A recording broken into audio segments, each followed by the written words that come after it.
Welcome. We've got some really fascinating material sent in this time, really getting to the heart of the global economic system. Yeah, and the numbers people highlighted are pretty stark. They really are, like 94% of the world's income going to just 40% of the population. I mean, it clearly shows a system that's, well, not working for everyone. Definitely not. Which brings us to Professor Muhammad Yunus.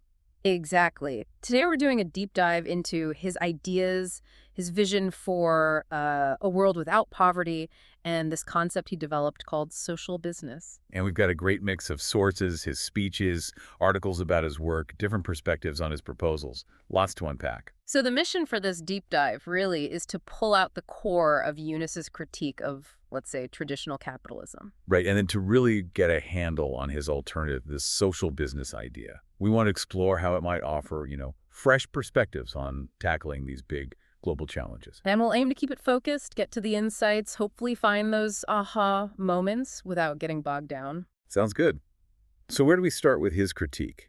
Well, he doesn't mince words, does he? He argues the current system is actually undoing the planet. And concentrating wealth massively Yeah. in the hands of the 1%, as he points out. And that quote about not wanting to belong to a society of beggars, that really hits home, doesn't it?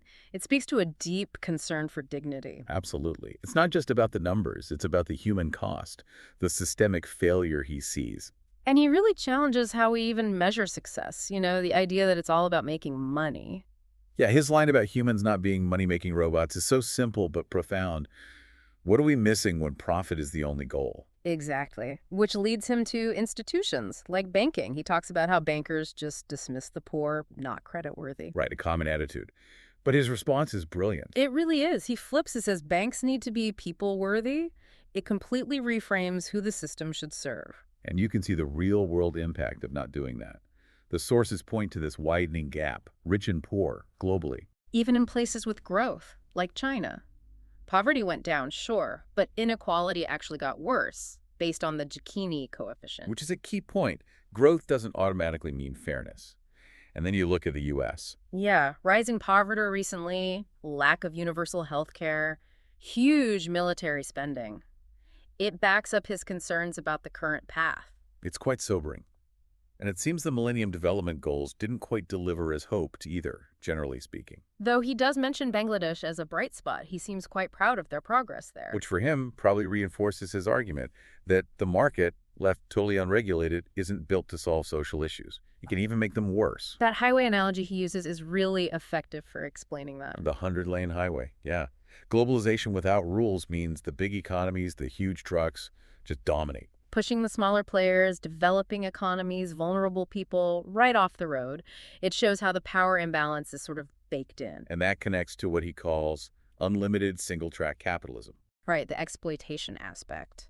Companies using cheap labor, polluting in poorer countries. Often to make luxury goods, not meet basic needs. It really makes you question priorities. So if the market has these issues, what about government? Can government fix it?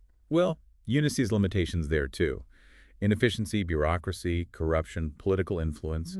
He uses the U.S. healthcare system as an example of how complex and sometimes problematic government solutions can be. Okay, so market flaws, government challenges. What about nonprofits, charities? He's critical there as well, mainly because of the reliance on donations. It's just not sustainable long term, is it? The whole trickle-down idea often doesn't quite work out, and then there's compassion fatigue. Relying on goodwill just isn't a robust strategy. And even the big players, like the World Bank, their goal might be poverty reduction. But Yunus argues their focus on large-scale GDP growth doesn't always help the poorest.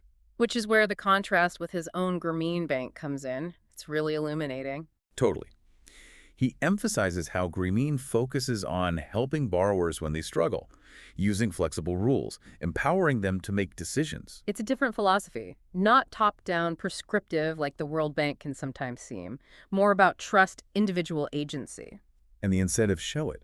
Grameen staff are rewarded for things like borrower repayment, yes, but also deposit mobilization, kids' education, actual poverty reduction, holistic impact. Whereas the World Bank, he suggests, might focus more on just the volume of loans pushed out.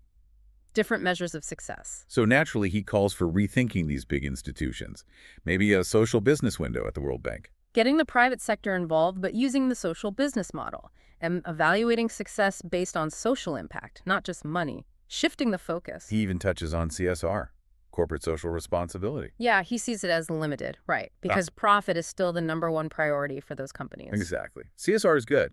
But when push comes to shove between profit and social good, profit usually wins in that traditional model. It's about the fundamental structure. Okay, so that lays out his critique pretty clearly. Let's pivot to his solution then. Social business. He frames it as a totally new kind of business. Right. One that sees humans as more than just profit seekers. It recognizes our multidimensional nature. So how does he define it precisely? It's a business driven by a cause, set up specifically to solve a social problem. Now, the key part, investors get their initial money back, but that's it. No dividends. No dividends. Any profit made gets plowed back into the business to expand its social impact. But, and this is crucial, it is a business. It has to cover its own costs.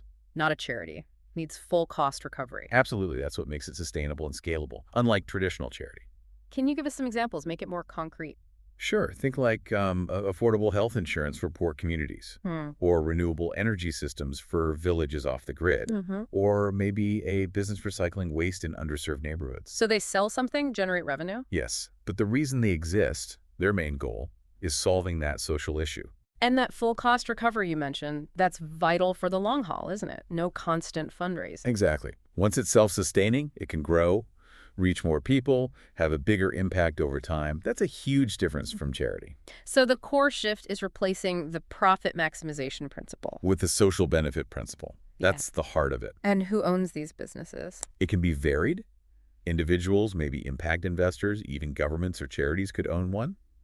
The rule is the same. Owners get their initial investment back, potentially, but no ongoing profits beyond that.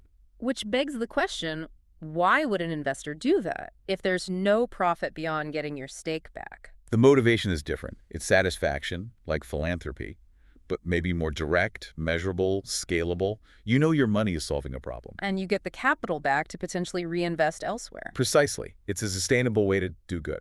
How do they survive in the market against regular businesses focused only on profit? They compete on the usual things, price, quality, brand image. But they have an extra edge, the social mission itself. Some customers might choose them because of that mission. Right. And Yunus also sees competition between social businesses, not just on price, but on who achieves the most social good. That pushes them to be more efficient and impactful. Interesting. And he even floats the idea of a social stock market. What's that about? Basically, a platform to buy and sell shares in social businesses. It creates liquidity, makes it easier to invest or divest. And brings more visibility, maybe more scrutiny. Yeah, it raises their profile, potentially attracts more capital and talent to the whole sector. Now, he mentions two main types of social business. Can you break those down? Okay, so type 1 is where the product or service itself creates the social benefit, like that affordable health insurance or clean energy. It's owned by investors focused on social impact. The bridge with different tolls would be like that? Exactly. And type 2 is a bit different. It might be a regular profit-making business, but it's owned by the poor or disadvantaged. Ah, so the social benefit comes from the profits flowing directly to the owners, lifting them out of poverty. Right. Grameen Bank itself, being owned by its borrowers, is the classic type 2 example. And, of course, a business could combine elements of both. It's useful to distinguish this from just social entrepreneurship, generally. Yes, good point. Social entrepreneurship is broader, any innovative social solution. Social business is this specific model. Financially self-sustaining, non-dividend, profits reinvested for the mission. More defined. What about hybrid models? Businesses trying to do both profit and social good. Yunus acknowledges they exist and can do good things, Mm-hmm. but he worries about the potential conflict. The profit motive potentially watering down the social mission. That's his concern. He prefers the clarity of a single dedicated social mission to ensure focus and maximize impact. It's a really innovative framework. Okay, let's shift to the role of young people in all this. Yunus seems incredibly hopeful about them. Very much so. He calls them the luckiest and most powerful generation ever. Because of technology, access to information. Exactly. He sees immense potential. He talks about needing a gear shift, a jump to the new world. He thinks sticking with old ways just won't cut it. And he pushes them not just to inherit the world, but to redesign it. Be active creators. It's inspiring. And you see the effects like that One Young World social business fund being created right after he spoke there. His ideas clearly spark action. Yeah, that's powerful. And his vision for the future, the three zeros. Zero poverty, zero unemployment, zero net carbon emissions. Ambitious, yes, but he presents them as achievable goals if we change our approach. And central to that is challenging the idea of being a job seeker. That quote is amazing. Job is a wrong idea. Always tell yourself that I'm a job creator. I'm not a job seeker. I'm a job creator. It really flips the script on career paths. So empowering and encourages agency, innovation. And he uses the Grameen borrowers as proof. Mostly illiterate women becoming successful entrepreneurs. He believes that potential is in everyone. But maybe the education system steers us wrong, towards just finding a job. That's his argument.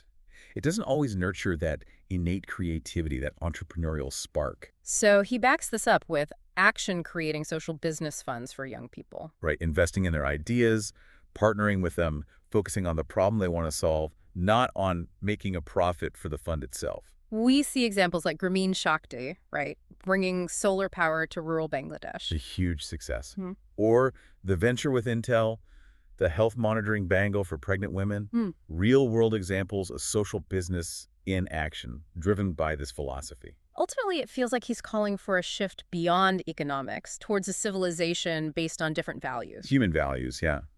Moving away from just selfishness and greed as the primary drivers. Like his message to those UC San Diego grads. Think about your privilege.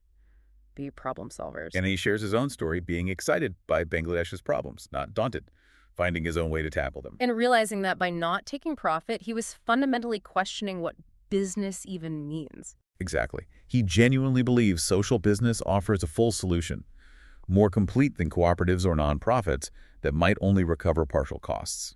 And he sees these social businesses coming from everywhere in the future. Yeah, existing companies could spin them off, wealthy individuals could fund them, foundations, but especially from young people, driven by idealism and energy. So wrapping up this deep dive, it's clear Yunus offers a really potent critique of the current system, highlighting the inequalities, the human and planetary costs. Definitely. And then he presents social business not just as an idea, but as a viable, compelling alternative, a way to structure businesses around purpose, not just profit, where impact is reinvested. And that message to the youth to be creators, problem solvers, designers of a better future is incredibly powerful and timely. It really challenges conventional thinking about business, success, and our role in the world. It offers a framework where purpose is paramount. Which leaves a final thought for everyone listening. How might these ideas apply to you? What problems resonate? Could a social business approach offer a path? Yeah, how could you contribute to a more equitable, sustainable world? Maybe rethinking your own definition of success and impact. It's certainly food for thought. A lot to mull over.